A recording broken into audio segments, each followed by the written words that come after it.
Good evening guys. આજે તો વાગી ગયા છે 5:30-6 વાગી ગયા છે, કેમ કે આજે મેં વ્લોગ ઉતાર્યો જ નથી, કેમ કે મારી તબિયત થોડીક વીક પડી છે કાલની. તો અત્યારે તો તબિયત સારી નથી, તો એટલા માટે વ્લોગ આવતા નથી મારા. તો મેં કીધું થોડુંક ચલો વ્લોગિંગ કરી લઈએ. હલો ગાઈઝ, હું તો આવી ગયો તો આજ તો આપણે મફળીઓ પેરીસી તો બનાવ્યા છીએ, તો જોવા તો ચેકિંગ કરવા હતા આપણે. તો ઉગી છે મફળી નહીં, કેમ કે 2 દિવસ પહેલાં મેં ફુવારા મૂક્યા, યા ઘણા બ્લોગમાં તમે જોયું જ હશે. તો મેં કીધું લાવ ઓટો મારી આવીએ, પણ મફળી તો ઉગી ગઈ છે બરાબર, ના ઉગી એવું નહીં, પણ ચોક વચ્ચે રહી ગઈ છે. તો હું આ લાવ ચેક કરીએ, એ ચેક કરવા આવ્યો. તો મફળી કમ્પ્લીટ ઉગી ગઈ છે, થોડુંક આ ભાગનું છે ને, આ બાજુ ભાગનું એ રહી ગયું છે. આ પાઇપોથી આ બાજુની ઉગી છે ને ઉગી છે ને ઉગી વધ્યું છે. જો તમે જોઈ શકતા જશો, હું ના નહીં ગયા તો તમે નહીં જોતા આવું. તો પછી મેં કીધું લાવો જઈએ. કાલ રાતે વરસાદ પડ્યો છે, તો અહીંયા જાનવર આવી છે સહી જેવા, કોટારો પ્રાણી, એક નાનું આવા માણસ જેવું, નાનું માણસ હોય ને એવું. તો એવું આવે પછી બધું ખોડી નાખે, એમ મોટા હોલ પાડ દે ને બધું થાય છે.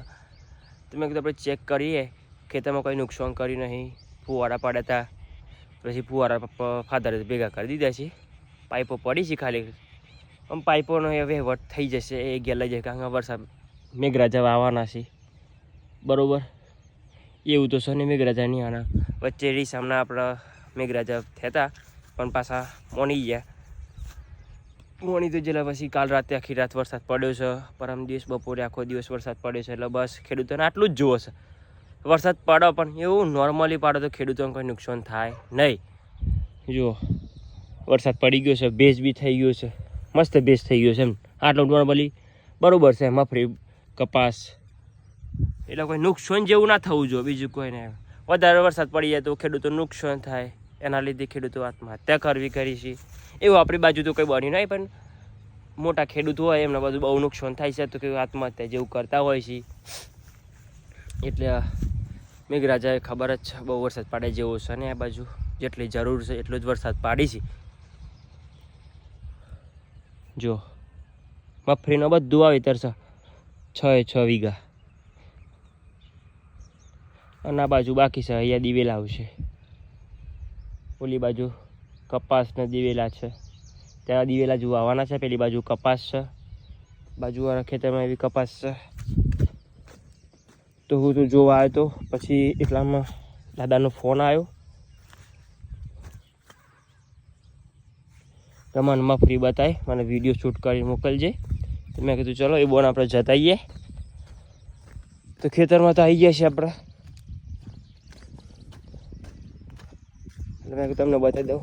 લાગે છે આ ખેતરમાં રોજ આવી ગયા છે, વચ્ચે થઈ નીકળી ગયા છે. જો પગલો હું તમને કહેતો હતો ને, રોજ નીકળી ગયા છે નીલ ગાયો, 2 જગ્યાથી નીકળી ગયા છે ડાયરેક્ટ. દાદો ખેતરમાં છે, ઓયડી એક બાજુ ચાલે છે નિંદાવાનું કોમ, ગવાર ચોળી.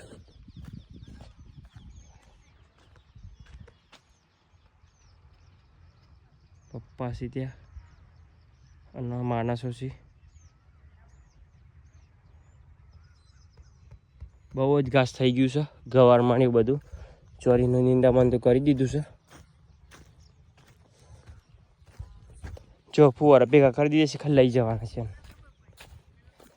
અહીંયા દિવેલા આવી જશે, ઓલી બાજુ ગવારના ચોરી છે. કપાસ તો ચકાચક થઈ ગયા છે પેલી બાજુ, મસ્ત ફર્સ્ટ ક્લાસ. પેલા ત્યાં પાણી ચાલુ છે કપાસમાં.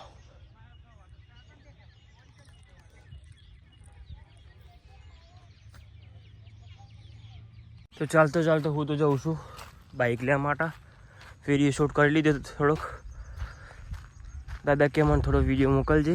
રોડ ટચ હાઈવેની આપણે જમીન છે, તો મફળીનું વાવેતર એ બધું ફૂલ કરી દીધું છે. તો જોવું તો પડે, ખર્ચ કરે છે એ પ્રમાણે. આના સામે જો બંગલા છે, સામે ફાર્મ હાઉસ બનાવ્યું છે બહારની પાર્ટીએ.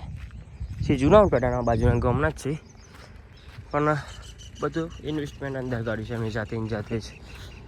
તો મેં કીધું લાવો ચલો વિડીયો શૂટિંગ થોડું કરી લઈએ.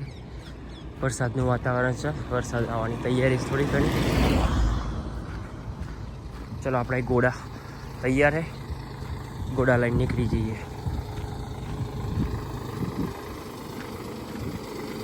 કપાસ તો મસ્ત ઉગી ગયા છે, મોટા મોટા થઈ ગયા છે અને પાણી ચાલુ થઈ ગયા તો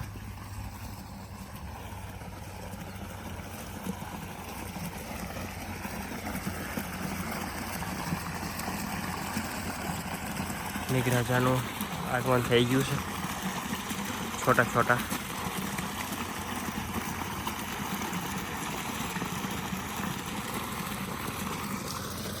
એક મોટરનું પાણી ચાલુ છે તારે તો, કેમ કે એક મોટર તો આપણે બળી છે.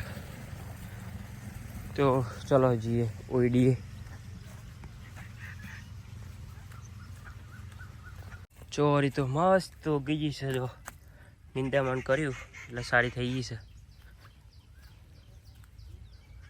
હજુ પેલી બાકી છે ગવાની, એવું દૂધીમાં ચાલુ થઈ ગયું છે લાગે છે. ગોળ પાવાનું કીધું તું મેં, ગોળ પાવાનું ચાલુ છે. ઓ માય ગોડ, લોટરીમાંથી કપાસ તો હટાઈ ગયા છે.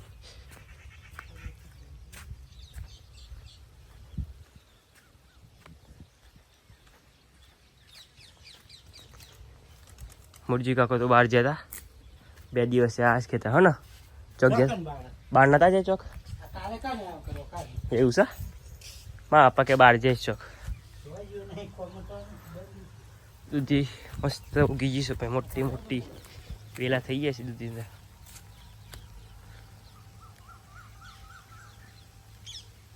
ભાઈ મસ્ત થઈ ગયા છે.